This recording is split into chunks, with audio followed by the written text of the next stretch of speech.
என்னங்க அப்படி ட்ரெஸ் பண்ணாலும் திட்டுறீங்க, இப்படி ட்ரெஸ் பண்ணாலும் Shut up. இது என்ன சட்ட சபையா? அழகா ஒரு பேண்ட் ஷர்ட் போட்டு வர தெரியாது? இதுக்கு முன்னால எங்க வேலை செஞ்சீங்க? பாம்பேல. என்ன வேலை? மெக்கானிக்கா. எந்த கம்பெனி? ராமோஜி ராஜராவ் ஜிஜாபாய் கம்பெனி. போதும். ஏன் கம்பெனிலயும் நீங்க அதே வேலை தான் செய்ய போறீங்க. Thank you madam. நீங்க ஜிஜிபாய் கம்பெனில வேலை செஞ்சீங்களோ பாஜிபாய் கம்பெனில வேலை செஞ்சீங்களோ எனக்கு அவசியம் இல்ல. சரிங்க. You are going to work number 1 factory in India. Yes, ma'am. You should know the rules and regulations of the factory. Definitely, madam. No interruptions. Number 1, timing is very important. If you come 1 minute late, you'll be suspended for 1 week. Number 2, neatly ironed khaki uniform.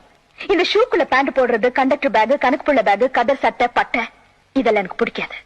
Number 3, ஃபேக்டரியில எந்த மிஷினும் கெட்டு போகாம பாத்துக்கணும். அப்படி ஏதாவது கெட்டு போச்சுன்னா நீங்க தான் பொறுப்பு. நம்பர் 4, ஃபேக்டரியில அனாவசியமா பேசுறது, சிரிக்கிறது, அரட்டை அடிக்கிறது, தம் அடிக்கிறது இதெல்லாம் வச்சு கூடாது. புரிஞ்சுதா? புரிஞ்சது. என் பிஏ கிட்ட போய் அப்பாயின்மெண்ட் ஆர்டர் வாங்கிங்க.